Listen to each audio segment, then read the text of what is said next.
racing now. I wish I win from last. A spectacular TJ win. Giga kick down the outside, wins the Everest.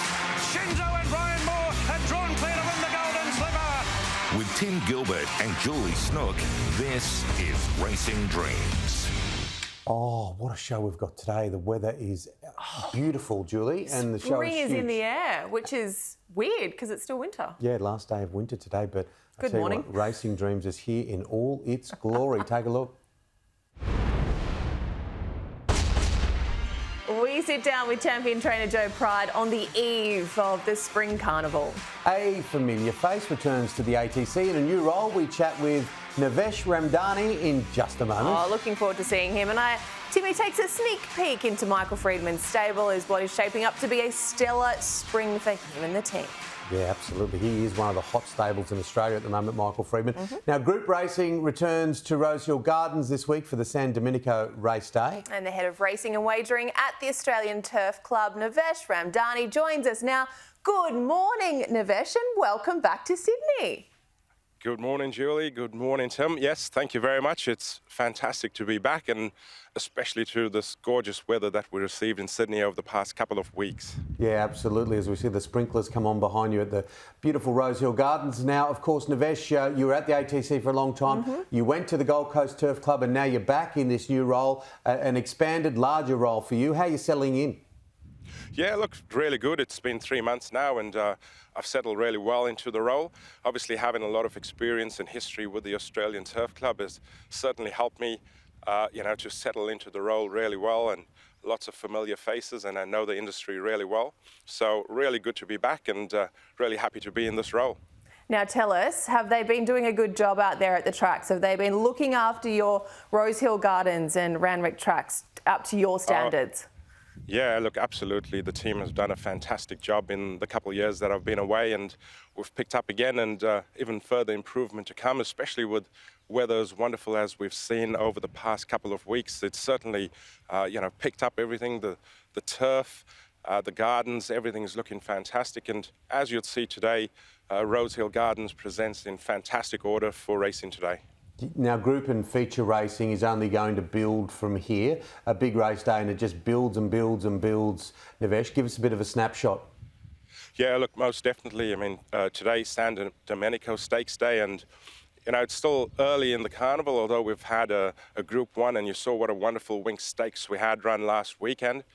San Domenico Stakes today, and horses returning from their breaks and spells, and obviously as we build into what is set to be a fantastic carnival up ahead, the Everest and the King George Stakes on Everest Day, and then into Golden Eagle Day on the 2nd of November, where anticipation is building into that race as well. But a fantastic carnival. It's over the next 12 weeks of, wonderful racing, and some of the best horses in the world are set to be engaged in this carnival. We couldn't ask for better conditions for today's San Domenico Stakes Day. Tell us about the track and, of course, an incredibly exciting field for this race as well, with some 3-year-olds that are back in action. Yeah, look, undoubtedly. The track's currently rated a good 4, penetrometer 5.06, so that's set up beautifully. There's a little bit of a headwind at the moment. It's set to turn a little to become more of a crosswind in the straight, but yeah, and obviously the San Domenico Stakes, the return of Stormboy, there's Gatsby, and there's another horse called Mayfield that's thrown into the picture as well. So it's set up to be a fantastic sprint race, and looking forward to it. Yeah, and the up-and-coming stakes, this absolute superstar in the making. One race, one win. Of course, I speak of Autumn Glow, and trained by Chris Waller. Yeah, look, absolutely exciting horse. Obviously owned by the Arrowfields as well, and looking forward to that race as well. It's shaping up to be a really good race day, and particularly with conditions being the way it is, I think we're going to see some really good racing today. Of course, Navesh, with your new role, you'll be dealing a lot with the international travellers and the contenders that will be coming out this spring. Do we have some whispers about the international runners we might be seeing in the weeks ahead? Yeah, look, most definitely. Obviously, with a race like the Golden Eagle, it's attracted attention from a lot of trainers and owners from around the world. We've had a lot of interest internationally in the race. We've currently tentatively have a horse from Japan, which is, touted to be one of the best fillies in the land. We have interest from a horse in France and one from the UK. So, once they're locked in, we'll make a few more announcements in that space. But I can tell you that there's definitely been a lot of international interest in the race, and stand by for more information in that regard. Thank you, Navesh. And having travelled overseas, and of course did the stories from Newmarket just a year or so ago, you hear it from everybody internationally. We are the envy of the world. Navesh, congratulations on the new role, and all the best for a powerful, big spring, my friend. Thank you very much, Tim. Thanks, Julie, and looking forward to it. It's going to be a fantastic carnival ahead. Have a good day, everyone. Thanks, Navesh. Lovely to see you. Now, champion trainer Joe Pride is one of the unassuming characters in Australian racing. He has been quietly, consistently preparing some of the biggest names on the track for over 20 years. Last year, Joe and the team had an incredibly successful spring, winning almost $20 million in prize money. I sat down with Joe to reflect on what he believes last year was his Everest to lose.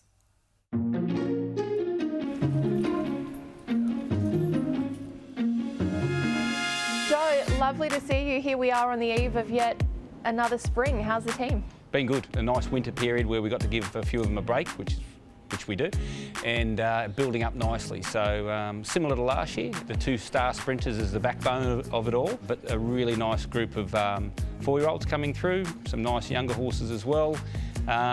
So everything's on track until it's not on track. You know the drill. The horses have had a break, but have you had a break? I went to Japan at the end of last year, watched the Japan Cup and had a little break there, but it's been business as usual. I think I'm better when I'm that way. I get a little bit off track when I'm not at the stable, so I enjoy being here. Well, let's talk about who you've got in the stables at the moment. It's a full house here. Yep. Who are you looking forward to seeing in the spring? The good sprinters aside, as I said, I think that group of 4-year-olds that I've got are really nice horses. The Black Cloud, she's going to run this weekend, and she's an exciting filly. Cherwolf looks like a really good, promising staying prospect. Amongst those other stars, a nice horse called Bullet's Eye that ran in the Derby, wasn't suited by the wet track. I think he's going to be a good prospect for the spring. Cherwolf, talk to me about Cherwolf and the plans for the season ahead. Yeah, so I've kept it pretty open with him. He's a really, so he ran second in the Guineas and the Derby, but I've kept it open in that we still don't know exactly what his strengths are. He resumed the other day with 1400 and hit the line well. It's probably going to end up that he's going to be a really good 2,000 metre, maybe 2,400 metre horse, but that may not all happen or come to fruition until the autumn with him. The spring might be just a bit light for him, knowing he's making that transition, but he's a really exciting horse.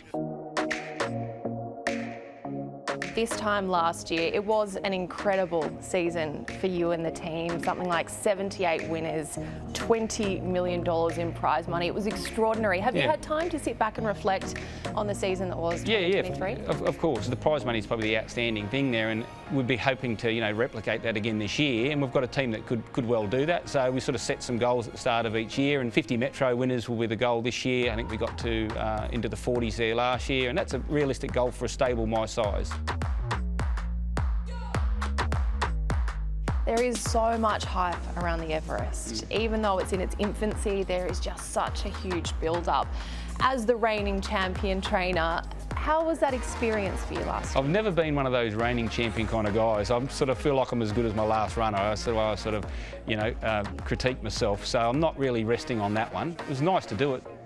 An amazing moment to actually get it done, but it was more relief than anything. Last year, and I didn't say it going into it, but I felt like it was my race to lose. I felt like I had the 2 best horses, and thankfully it fell into place for us. This year's a bit of a changing of the guard in some ways. We'll see some, as it always is, some younger horses coming through.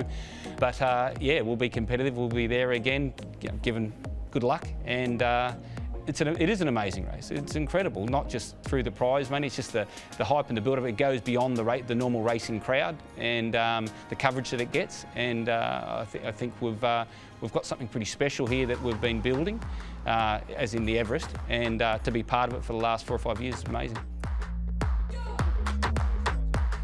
The champ himself, think about it. He's come back from a bit of a break. How is he? Really good, really good. So I had a very disappointing autumn, and we're still trying to work out exactly why that was. I think it's a combination. It's not always just one thing. I think he had such a massive 2023 that 2024 he was left a bit vulnerable. Came back in the autumn, had some bad luck, had some really wet tracks, got a little bit of a virus. Things didn't go his way, and so the first half of this year has been very disappointing for him, but very confident he can bounce back. What's he like in the stables? What are you seeing in his work? Super, really busy. The same old think about it. Not much changes with him. He's a very consistent character, which a lot of the good horses are. Every little sign at the moment is leading me to believe that he's back bigger and better. And there's every reason that he could be better this spring. And he's only had, I think, 17 starts. So there's no reason why he can't go to a new level. It's not like he's had 40, 50 starts, and that's an exciting prospect in itself.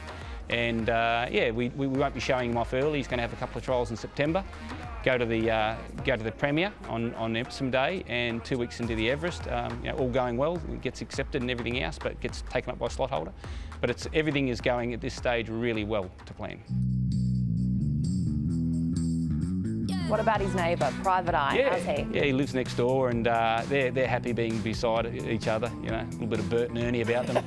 They're really content, and they're two happy geldings who enjoy their job and very easy to work with. What do we expect for Private Eye this spring? Private Eye, look, he's an easy horse to assess because he's been so consistent, particularly at this time of year, for such a long time now.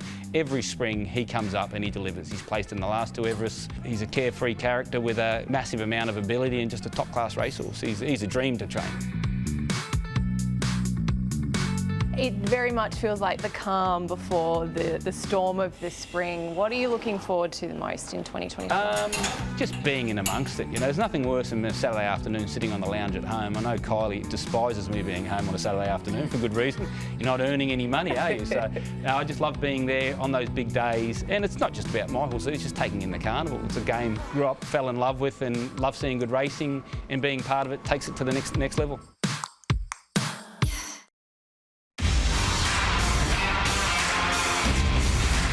Oh, we love this show and we love having you on board. It is Racing Dreams, and it's time to go around the tracks with Julie Snook. And Jules, my wife, was there, Racing's Night of Champions. Yes, Timmy, we saw Racing's Night of Champions earlier this week. The black tie event at Royal Randwick, celebrating the racing industry here in New South Wales. Among award recipients, Godolphin's Broadsiding won 2-year-old of the year, Riff Rocket won 3-year-old of the year, and Joe Pride's Think About It took out the Sprinter of the Year. Absolutely no surprises there. Some of the major accolades of the evening went to Fangirl, who was crowned the New South Wales Champion Horse of the Year. Champion trainer Chris Waller has won his 13th Bart Cummings medal, just edging out James McDonald by a point. He also claimed his 14th successive TJ Smith Award for winning the Sydney Trainers Premiership with 148 wins for the season. So let's take a listen as Chris paid tribute to his team. This is for a team that is always behind me 365 days a year. It's as simple as that. This will be the only time I wear it. Yeah, Chris there. James McDonald won his 8th George Moore Award, Jules, for winning the Sydney Jockeys Premiership. And it was also a huge night because we heard from a lot of horses that are trialling again. Yeah, absolutely. So 6 jumped out at the first trial on Friday, just yesterday morning, including Celestial Legend, Giga Kick, Linebacker and Private Eye. You can see Giga Kick, the chestnut, with that blaze in the white and the red silks coming down the outside there. It was another lovely trial by Giga Kick, the dual Group 1 winner, given some light encouragement from James McDonald, as you see there, before just cruising home 3/4 of a length clear of Punch Lane and then Linebacker. James McDonald will ride Giga Kick in his return in next week's Concord. We also saw Buenos Noches, Schwartz and Sunshine in Paris in the second group and listed heat of the day. We saw just crossing the line there. He went past to win over Cafe Millennial, while Sunshine in Paris and Buenos Noches both hit the line well there as well, Timmy. So nice to see some of our big names coming back in fine order for these trials ahead of the spring. They are Broadway acts, Jules. Yeah. Now, what's happening in the world of the Everest? That's a great question at this stage. Only 2 runners have been locked in for the $20 million race. I Wish I Win, of course, and Bustling. Now, Bustling was the first horse locked in for this year's Everest back in May when Max Whitby and Neil Werrett struck early to secure the 3-year-old in their slot. He trialled at Cranbourne on Monday and is likely to resume his campaign in the Run to the Rose on September 14. There's now been a bit of chat around the Chris Waller-trained Jolie Star following this run in the Show County First Up, which you can see on the screen behind me there. Let's take a look at this one. We're going to pick this race up at the turn. Ducasse and Old Flame are the last 2. Much better. Now to the Rouse turns in front by a length and a half at our Kobe son. Then came Fearson, 2 further back to Jolly Star. And McDonald's just kidding to her. Our Kobe son races to a narrow lead, but here she comes. Jolly Star cuts loose at the 175 and Jolly Star opens up the shoulders. Shot away. Our Kobe son grimly hanging on to second from Fearson. Ease down Jolly Star. She is a star in the making. She's a star in the making, and you can see why there is a lot of hype around this one. Now, remember, Chris Waller has a slot in the Everest. He's flagged this filly as a potential back in June. James McDonald was very happy with that ride, saying it'll be interesting to see where the boss man places her, as she's got some big targets. She could go for anything. So the world is her oyster, Timmy. Now, speaking of J-Mac, a suspension for him? Yeah, both James McDonald and Zach Lloyd have been handed a 4-meeting suspension after last Saturday at Randwick. James won the Silver Shadow Stakes aboard Amina, I should say, but after crossing the line, shifted out, caused a little bit of interference there, as you can see behind me. Now, James did plead guilty to careless riding through the line. He copped a 4-meeting penalty, meaning he won't miss a Saturday.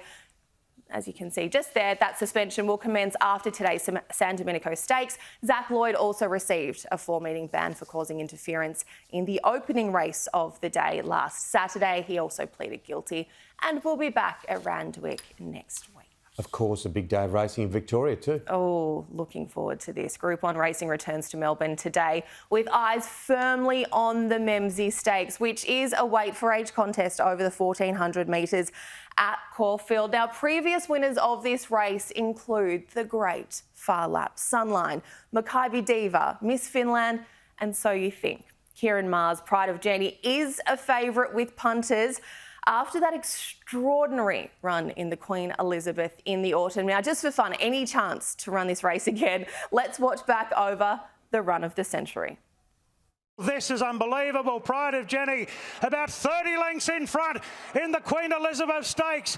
She keeps going, coming up the rise. At the moment, Mr. Brightside is being challenged by Kovalika, and then came Buckaroo, Via Sistina. She's winding up. She's getting to second, but Pride of Jenny at the 200. My goodness, 15 in front. Declan Bates goes for the whip, riding a ride out. There's no need. This is a demolition job. Pride of Jenny in the Queen Elizabeth Stakes.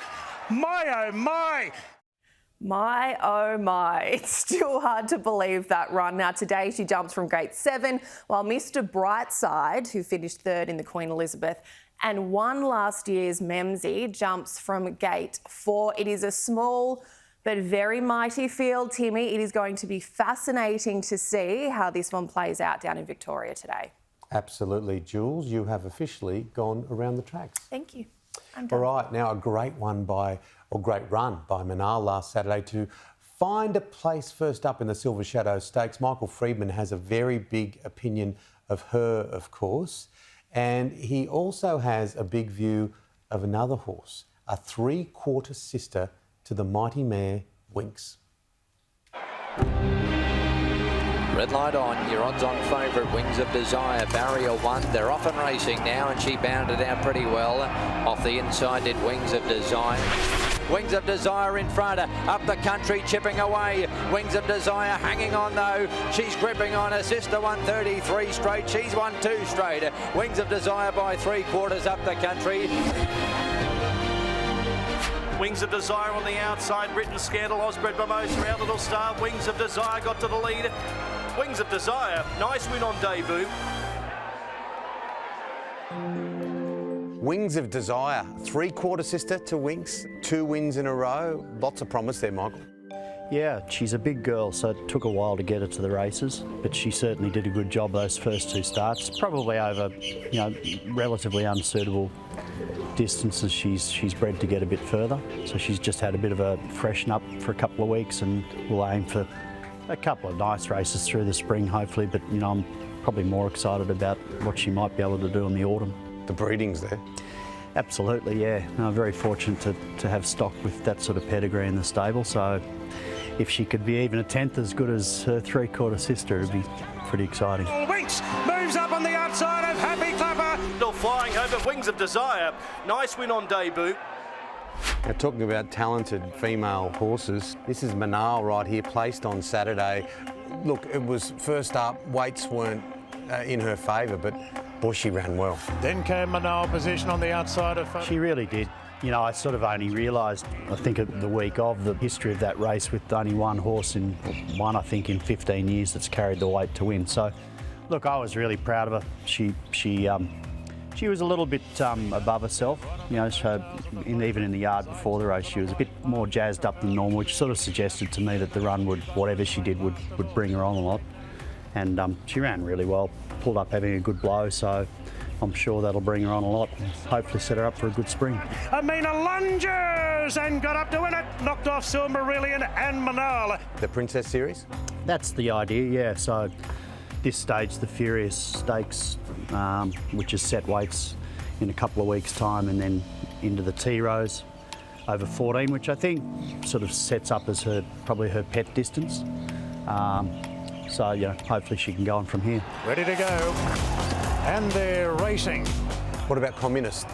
Yeah, he's a little enigmatic. I was satisfied with his run first up the other day for 10 months. He's going to run again this Saturday over slightly further in probably an easier type of race, and if we can draw a slightly better barrier, but he's coming up all right. I probably need to see him sort of really put his hand up, in the next run or two. Communist broke away to beat Lindemann.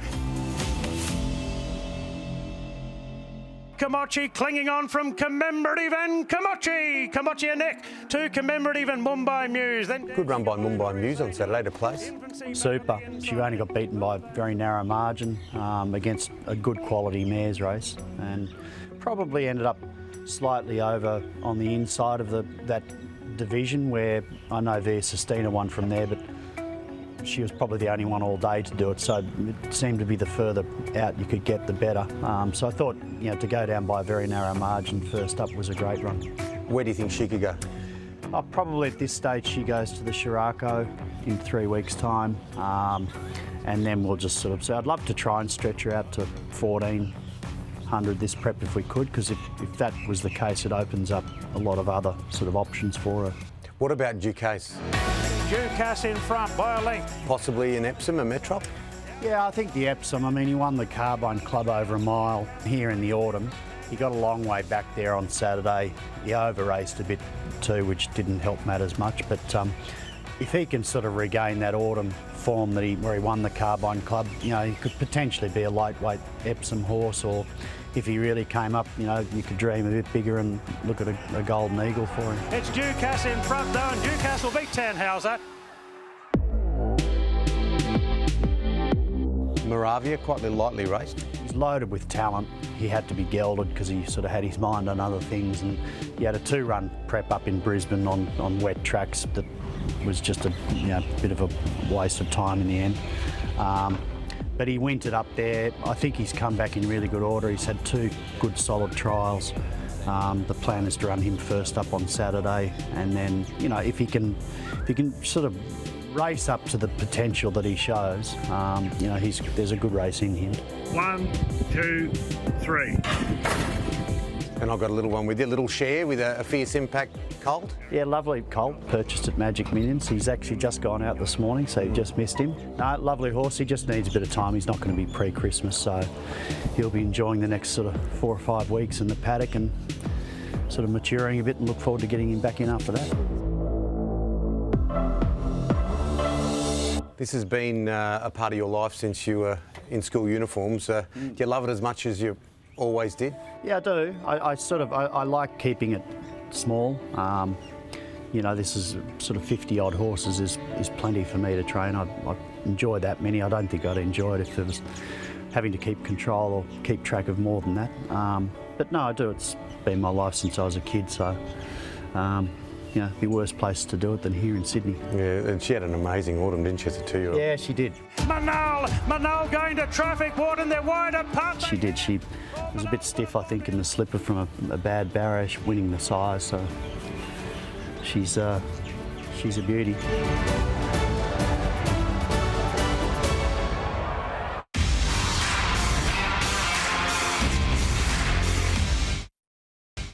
Welcome back. You're watching Racing Dreams. Lovely to have your company on this gorgeous Saturday morning.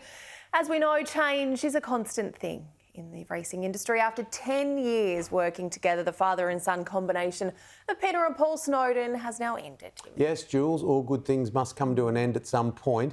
Peter is back training by himself, and he certainly has some talented horses in his stable ahead of the big spring.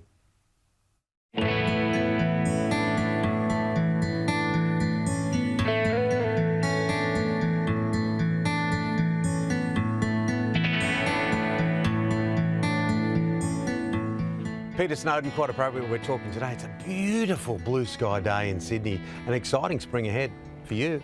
Let's hope so, Tim. You're right, the weather's a cracker. We've had a pretty ordinary winter as far as rain goes, but good to see the sun again, and days are getting warm, the hair's starting to come out of the horses, and it's a great time of year. Transition for you, of course, back training by yourself. It's been a busy time.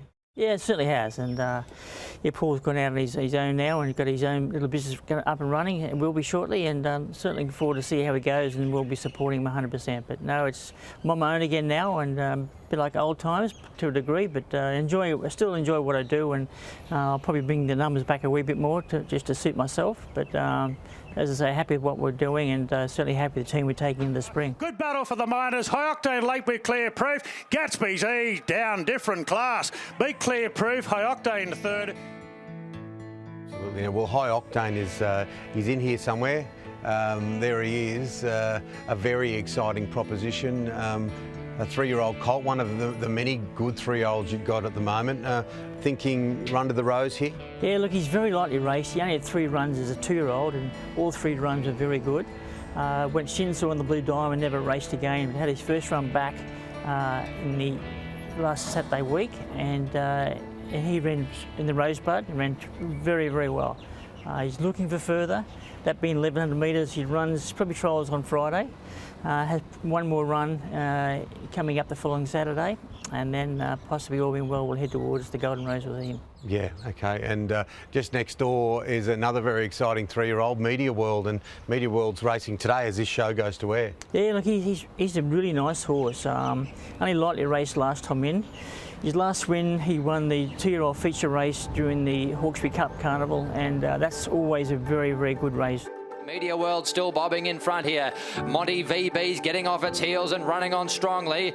Give him a bit more time at home and bring him back as a 3-year-old and see what he has to offer. But I've been wrapped with his work since he come back and trialled very sharp here last Friday week, and he'll hopefully head towards Saturday and run really well. You've got some great 3-year-olds when you think about it. Bodyguard, Fearless, the James Harron horses, plus plenty more. Yeah, no, we've been lucky. We've had some. There's a lot of horses who didn't have a lot of racing at 2, so I feel the best of them is yet to come. And hopefully he was the first one to start in the Rosebud last week, and he ran very well. So hopefully others can keep doing the same thing.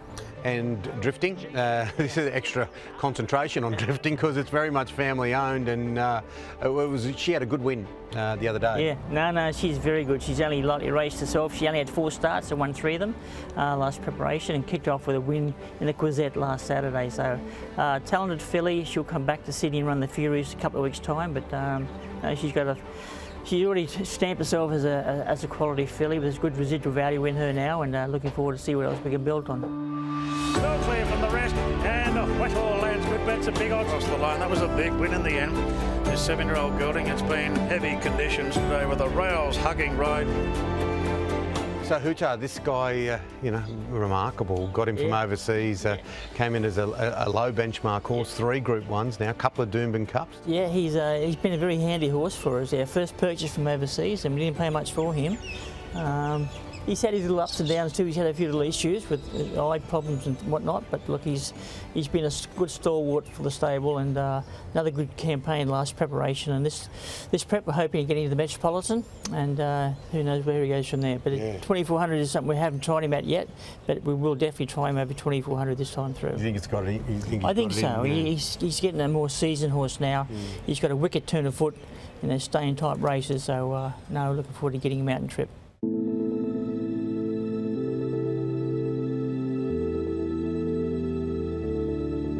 Finally, you grew up in the school of hard knocks. It's a transition year, a difficult year at times. How much does that help you? How much has it helped you, having had setbacks, challenges, moments all through your life? Yeah, I think that's life in general, but in racing it's that all the time. And yeah, I've been lucky. I've been in it for a fair while now, and the ups and downs they come, and you've got to cop on the chin and just push harder the next day. That's my motto. If you get beat today, go harder tomorrow. And that's probably a good lesson in life. That's what you've got to do. Yeah, he's a good man, Peter Snowden. He's a lovely man, and it's always just such a pleasure to be there, and a great stable as well. Oh, so all these 3-year-olds. Yeah. They look lovely. All right, well, it is a big day of racing here in Sydney. Of course, group racing returns to Rosehill Gardens. It is a stunning, it feels like a spring day in Sydney, even though we are on the last day of winter. Rosehill Gardens looking sensational. So let's bring in racing reporter Shane O'Cass. Good morning to you.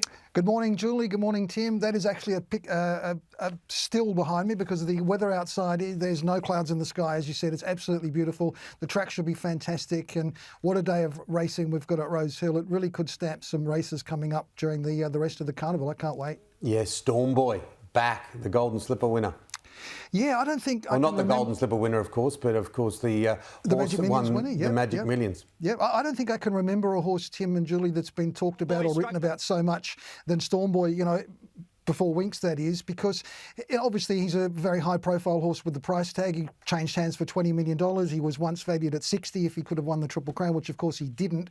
Look, he had a lot of fans, obviously, as a 2-year-old, but I think he's got as many detractors now because it's a bit of a D-Day for him because his trials have been, I think the polite word is inconclusive. Look, he's won both of them, but he seemed to be ridden out both times. You just lack that little bit of dash that we're used to with Storm Boy because he's a very fast horse. I suppose from today's point of view, Barrier 1 is a big plus and a fast track is a big plus. So, you know, if he can hold the lead, if he jumps well, because he didn't in the slipper, then you would think Storm Boy is going to lead and then the others have got to run him down. But look, they're talking about maybe the Golden Rose is his main target. This is only a Group 3. It's worth, you know, 250 odds. So it's not going to change Storm Boy's career if he doesn't win or if he does win. But I don't think he can afford to be disappointing. But if he happens to be impressive, then we'll all have to hang our heads and stand and applaud because I just don't know how he's going. But look, I'm not there. His trainers know, and we're going to find out today anyway. Oh, yeah. I am getting older, Jules, but it's like I still remember doing the story up at Coolmore on Storm Boy. He was such a hot favourite for the Golden Slipper and didn't win. I think that was just a momentary lapse of thought process. It's going to be really interesting to see what he does as a 3-year-old. But it's been so fascinating to see the conversation around this as well, Shane, because you're right, there was just so much hype. And then he didn't deliver. And now the question is, was there too much hype? Did we give this horse just too much? Great question. I think myself, yes. But if you want to be a bit fair to him, I mean, he missed the start in the Golden Slipper from an inside draw, and he had to be ridden up after that. You can't really afford to do that, and he still ran a great race. And then in the size produce, it was a heavy 8. I don't think he's a wet track horse, and he was 3 wide the whole way. So he's had excuses. I suppose what it's going to come down to is whether Storm Boy's a 1400 metre miler, or if he's just a really fast 2-year-old that's about to stick at those sort of distances, 11, 12. I'm not sure. I don't think he is. But as I said, you know, I'm not Gay Waterhouse. So we're going to see what happens today. It's probably the most talked about race of the day. And the build-up's been unbelievable because the punters are split right down the middle. Some are with Storm Boy sticking solid. Others are on Gatsby, sort of the new kid on the block who's had the run. I mean, Gatsby could end up in an Everest. I don't think Storm Boy will. We'll watch with interest. Now, the up-and-coming, talk about horses that have got some expectation around them. This 3-year-old filly, Autumn Glow, Yeah, well, she's in the right race, isn't she? The up and coming, because everyone's talking about her. She was the $1.8 million Easter yearling sale topper. Pretty rare for a filly to top the sale. I know it's not a lot of money for a sale topper, but 1.8 when the Winks made 10 million. But nevertheless, she's on her way back to paying that back. It's a big step up in class for her, though, just on paper. She won a benchmark 72, but the way that she won it is what had everyone so impressed. I mean, she sat back. You can see her there. The acceleration was just electric in the straight. But look, she's in a Group 3 race today. Albeit it's not the strongest ever up-and-coming stakes, and Chris Waller doesn't normally have throws at the stumps. But look, if he thinks she's good enough, then she deserves her place there. But I will say she's $1.80, bearing in mind she was $3.20 in a benchmark race, and now she's $1.80 in a Group 3. So sort of confidence around her, a lot of expectation. Absolutely. Just quickly before we let you go, we'll have you back later in the show. But thoughts on the Memsie in Melbourne? What a race this is going to be. Yeah, well, we talked about clashes in Sydney. What about this clash in Melbourne? Mr. Brightside versus Pride of Jenny. They're both nominated for Horse of the Year. Pride of Jenny has beaten Mr. Brightside 3-1, but never over this distance, 1400. Mr. Brightside has a spectacular record at Caulfield. He's 5 out of 5 at this distance, and 3 of those are Group 1. So yet again, the market is dead down the middle. Half the people are with Mr. Brightside, the other half with Pride of Jenny. So, yeah, it's going to be a hell of a clash. What about those 3-year-olds? We mentioned in the interview with Peter Snowden, he's just chock full of good, talented 3-year-olds. Yeah, and Sydney's a good place to have a 3-year-old, isn't it? Because we've got to the Golden Rose and all those other build-up races to it, and he's going to play a part in those for sure. But then you think about it next year, 4-year-olds. You've got the Golden Eagle, a $10 million race, and all those horses that you were looking at, Timmy. Half of those could end up in the Golden Rose, particularly a horse like High Octane. He was fantastic, I thought, first up behind Gatsby's with all the improvement to come. All right, we do have to get moving, but we might even see some Everest chat off the back of this weekend, Shane. So we'll be talking to you about that a little bit later. Lovely to see you, Shane. Thanks for joining us. Thanks, Julie. From the Daily Telegraph, Shane O'Cass. All right, stay with us. We have plenty more coming up on Racing Dreams. Don't go anywhere.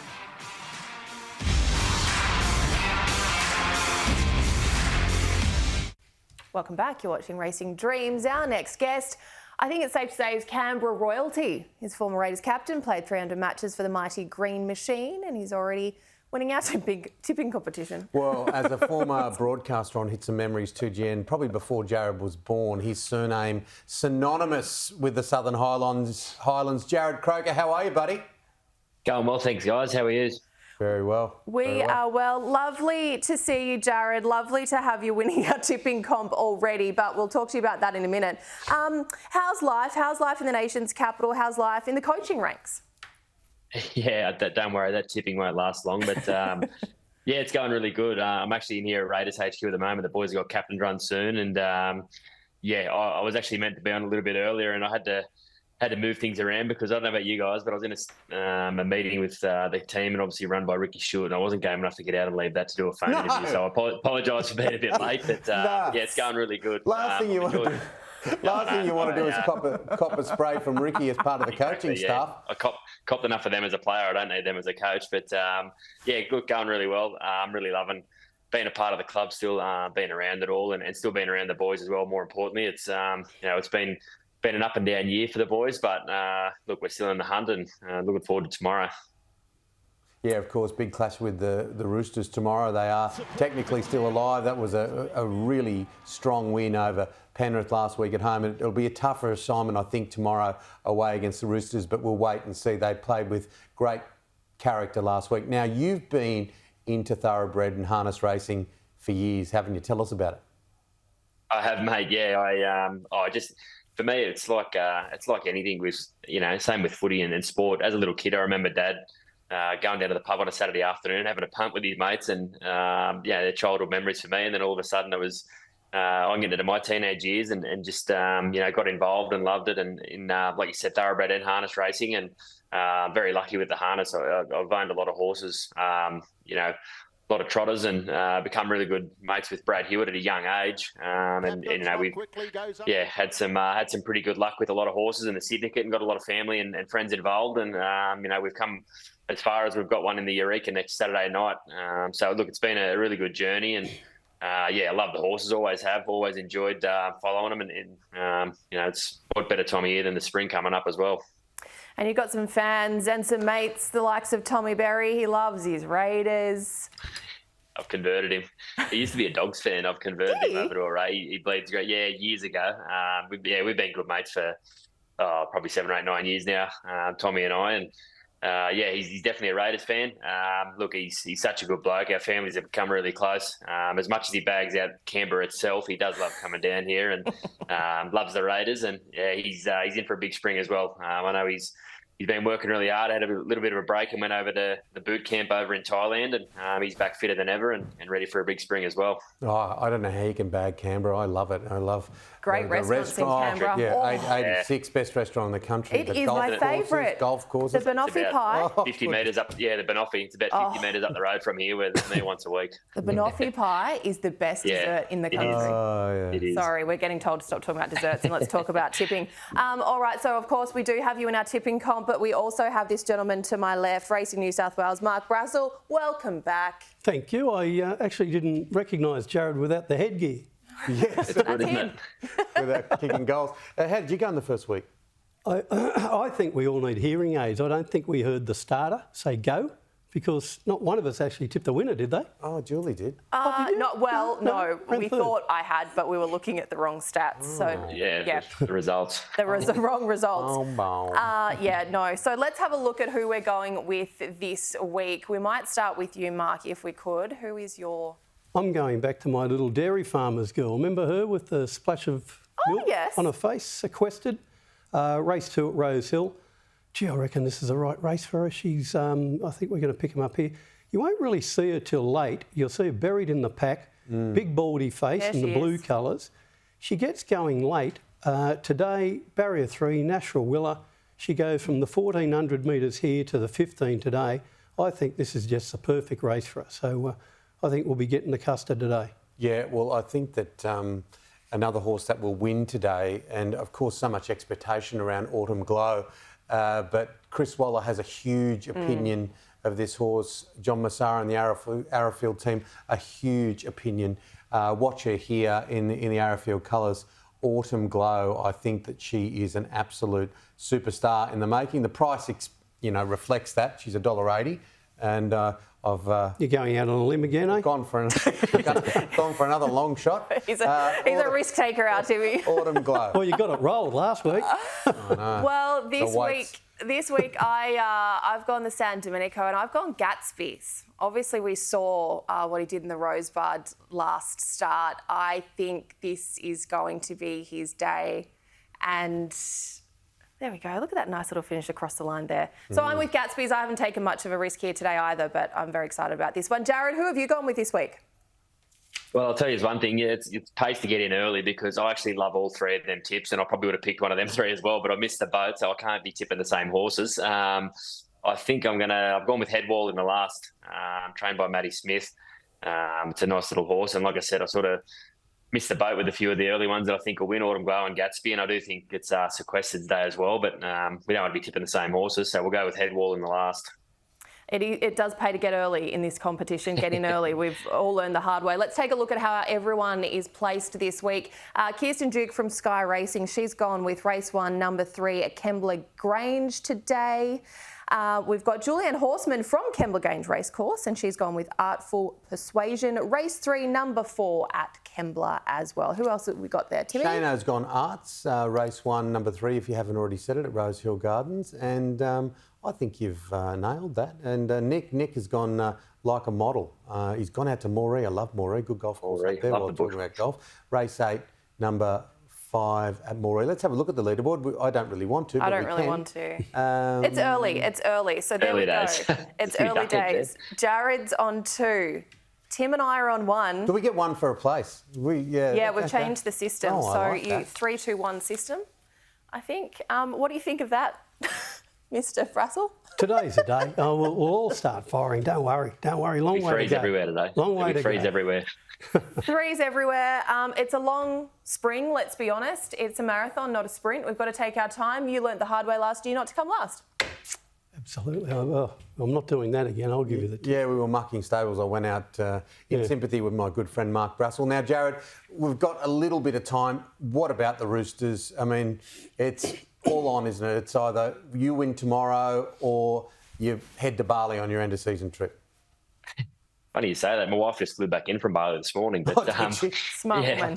Yeah, I've been daddy daycare all week. But yeah, look, it's a tough game. There's no denying that. Obviously, losing JWH and Suoli makes it a little bit easier for us. But yeah, it's a tough trip, and I think it's been pretty well documented this week that we played quite well last week against Penrith, and we sort of dragged them into our game. Where I think Penrith and the Roosters are sides that like to blow you away early and really start fast, and Roosters especially. So if we start well, I guess it's a Ricky Stewart saying, but drag them down into the gutter a bit and into more of our style of footy, then that's our best opportunity. But I've played the Roosters plenty of times over the years, and they've always started fast, and sometimes we've been down, 16, 18, 20 after 15 minutes. So you just got to avoid that at all costs. And the longer the game goes, while if it's low scoring, the better we'll be. I'm guessing a Ricky rant is a little bit better when you're in the coaching ranks standing next to him than when you're a player coughing it. Yeah, it is. I also sit there and think, geez, I wonder what he said about me. All these some of those things in the box. But look, he's just so passionate, Stick. We all know how much he loves Canberra and he loves the Raiders. And like I said, it's good to be working alongside him still. You can't wonder what people are saying about you. That's it. Yeah, very similar in this industry. I get bagged by people I don't even know, which is nice to hear sometimes. Jared. It's nice, isn't it? Yeah, absolutely lovely. Good to chat. Welcome Thanks your for wife home us. from Bali. Hope she has had a good break. That mustn't have been easy. In 10 seconds, what was it like looking after the kids in 10 seconds? Come on now. No second. Very lucky. Mum and Dad are at Goulburn, so there's a few days at Nan and Pops. Yes. How good are grandparents? Yes. And happy Father's Day to all the dads out there for this weekend as well.